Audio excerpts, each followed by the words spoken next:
तो अब हम हमारी 4th यूनिट को शुरू कर रहे हैं, everyday global in G and local, जिसमें पहला हमारा आर्टिकल मेट्रो के ऊपर है। उसमें कौन सा उस आर्टिकल का व्यू कौन सा है, एथनोग्राफिक व्यू था।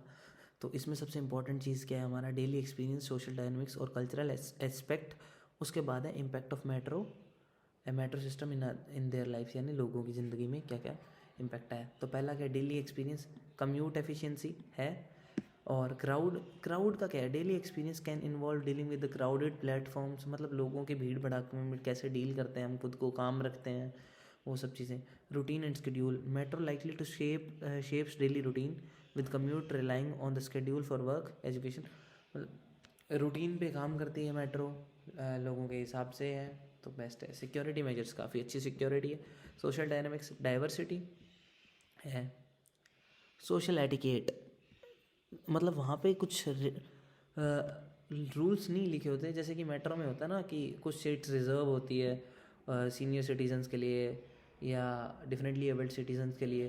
तो हम क्या करते हैं कि कुछ ऐसा रूल नहीं है जो रिजर्व नहीं है, फिर भी हम लोगों को ऑफ़र कर देते हैं जिनको ज़रूरत होती है। तो community,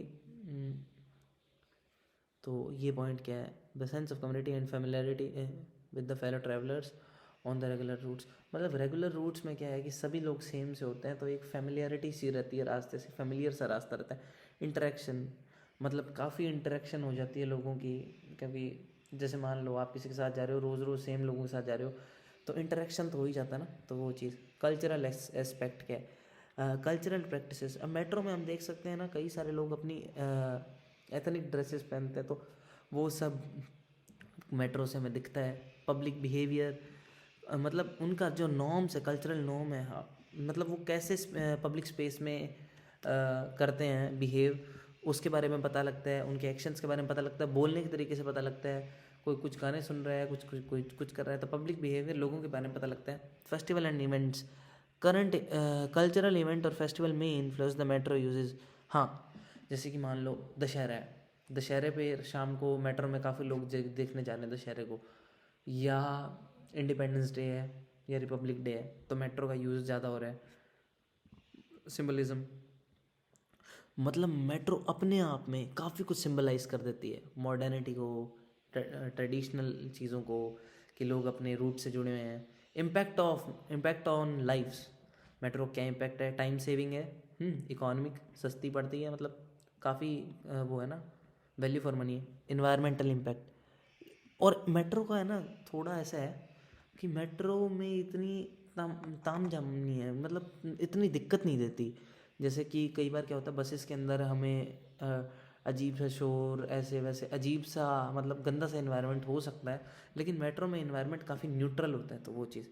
community and social impact, ये वाला पॉइंट तुम देख लो, क्योंकि ये वाला पॉइंट मैं छोड़ रहा हूँ, मेरे को अच्छा नहीं लग रहा। ओके, ये वाली वीडियो ख़त्म, मतलब ये वाला आर्टिकल ख़त्म, अब दूसरा करेंगे। 4th यूनिट का सेकंड आर्टिकल काफी छोटा सा है, shopping mall in India as dividing social dividing practices. अब यहाँ पे आर्टिकल में मेन आर्गुमेंट क्या, मेन बात क्या करी जा रही है कि जो शॉपिंग मॉल्स है वो सोशल डिवाइडर है। कैसे? Create physical barrier by location.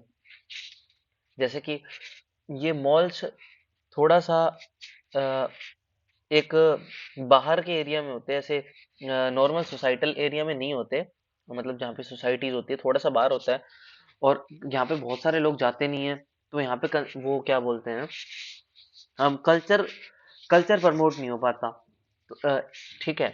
और यहाँ पे दूसरा क्या है कि ना, एक्सक्लूसिव कंज्यूमरिज्म को प्रमोट किया जाता है, मतलब कि एक्सक्लूसिव चीजें मिलती हैं, महंगी चीजें मिलती हैं, ऐसे कह सकते हैं। तो जिससे मिडिल क्लास और अपर क्लास लोग ही यहाँ जाना अफोर्ड कर पाते हैं। जो जो लोअर इनकम ग्रुप है वो यहाँ जाना अफोर्ड नहीं कर सकता। तो वहां पे वो एक डिवाइडेशन आ जाता है। उसके बाद एम्बॉडेड न्यू लिबरल वैल्यूज, मतलब कि यहाँ पे गवर्नमेंट का रोल कम है। Reinforcing individualism and competition. Individualism का मतलब यहाँ पे क्या है कि गवर्नमेंट का रोल कम हो जाता है, एक इंडिविजुअल अथॉरिटी का रोल ज्यादा होता है। और उसी अथॉरिटी में अब वैसी कई सारी और कंपनीज है, उनके बीच में कंपटीशन बढ़ता जा रहा है, और बस वही चीज है, उतना ही बात की गई है। और displace the traditional public spaces like markets and बाजार। अब क्या है कि एक तो हम बाजार जा रहे हैं ऐसे बोलते हैं, एक हम मॉल जा रहे हैं, तो एक तो ये मॉल स्टेटस सिंबल होता जा रहा है, तो ये इसको ट्रेडिशनल मार्केट को डिस्प्लेस करता जा रहा है। और आर्टिकल का मेन आर्ग्यूमेंट यही था कि ये सोशल यूनिफाई कम कर रहा है और सोशल डिवीजन को ज्यादा ला रहा है। और ईपीडब्ल्यू का मतलब क्या है? Economic economic and public weekly जो हमारा उससे था आर्टिकल, लाइकली टू, अब ये वाला जो है इसने इसी की बात करी गई है सारे की, बस इतना ही था ये, मतलब मेन आइडिया यही था। हमारा लास्ट आर्टिकल जो मतलब फोर्थ यूनिट का लास्ट आर्टिकल है वो पढ़ने वाले हैं, the Jagannath temple and art online darshan. तो इसमें है ना पहली चीज़ क्या है कि जगन्नाथ टेम्पल है कहाँ? पूरी इंडिया के अंदर है, ये भी उड़ीसा में है। अब मेन आइडिया क्या है अपने आर्टिकल का? मेन आइडिया है religious significance, globalisation and accessibility. मतलब मेन आइडिया को हम थोड़ा हाईलाइट करते हैं। रिलीजियस सिग्निफिकेंस क्या हुआ कि आप देखो कि ऑनलाइन काम करना लोगों ने स्विच किया था, वो समझ में आता है क्योंकि उनको उससे मॉनेटरी बेनिफिट था। लेकिन दर्शन से उनको कोई मॉनेटरी बेनिफिट नहीं है, ठीक है? तो वो अपनी पीस ऑफ माइंड के लिए या अपने गॉड के प्रति अपना डिवोशन दिखाने के लिए ये सब करते हैं। और इससे हमें क्या पता लगता है उनके लिए रिलीजन कितना सिग्निफिकेंट है। और साथ ही साथ एक चीज़ का और आइडिया लगता है, वो है कि हम अपने कल्चर से कितने रूटेड हैं, वो भी ये दर्शाता है ये सिग्निफिकेंस। उसके बाद आता है कि ग्लोबलाइजेशन एंड एक्सेसिबिलिटी। जब से ये सब हुआ है कि मतलब ऑनलाइन दर्शन शुरू हुए हैं, तो इससे क्या कर सकते हैं, लोग अपना चढ़ावा भी चढ़ा सकते हैं।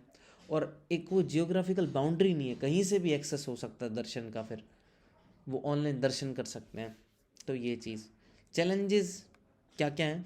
Authenticity and experience. ऑथेंटिसिटी कि थोड़ा सा क्या है कि यहाँ पे फ्रॉड होने के चांसेस है। जैसे कि आपने किसी ऐप पे अपना दर्शन मतलब चढ़ावा चढ़ाया या कुछ कि हमें ये चढ़ाना था वो चढ़ा देंगे, आपने पे किया और उन्होंने नहीं चढ़ाया, तो ये एक स्कैम हो सकता है आपके साथ। तो ये वाला थोड़ा रहेगा, मतलब रहता है डर ऑथेंटिसिटी का। उसके बाद है एक्सपीरियंस। एक्सपीरियंस को ऐसे देख लो कि ना, जब कोविड में कॉलेज बंद थे ना, तो हम तरस रहे थे कॉलेज खुल जाए, कॉलेज खुल जाए। ऑल दो क्लासेस ऑनलाइन लग रही थी, लेकिन वो वाला एक्सपीरियंस, वो वाली जो फील है ना, वो नहीं मिलती। तो वो चीज़ की बात करी जा रही है। अपॉर्चुनिटी क्या है? वाइड आउटरीच, मतलब कि वाइडर आउटरीच, काफ़ी ज़्यादा लोग रीच कर सकते हैं अब, क्योंकि एक लिमिटेड एरिया नहीं है कि यहाँ पे इतने ही लोग आ सकते हैं। अब हमने जो एरिया की जो एक वो बैरियर था उसको तोड़ दिया। सपोर्ट एंड डोनेशन, अब जो अपनी श्रद्धा अनुसार चढ़ावा चढ़ाना चाहते थे लोग, वो पहले आ ही नहीं पा रहे थे, तो चढ़ावा भी नहीं चढ़ा पा रहे थे। तो अब क्या हो गया, ऑनलाइन दर्शन में लोग ऑनलाइन ही चढ़ावा चढ़ा देते हैं और अपने कम्युनिटी को नहीं, सॉरी, अपने रिलीजन को सपोर्ट कर पा रहे हैं। मतलब कि जो भी उनको ज़रूरत है टेंपल को रेनोवेट करने की या इन सब चीज़ों के लिए, वो सपोर्ट कर पा रहे हैं। तो ये आर्टिकल था, ख़त्म हो गया बस।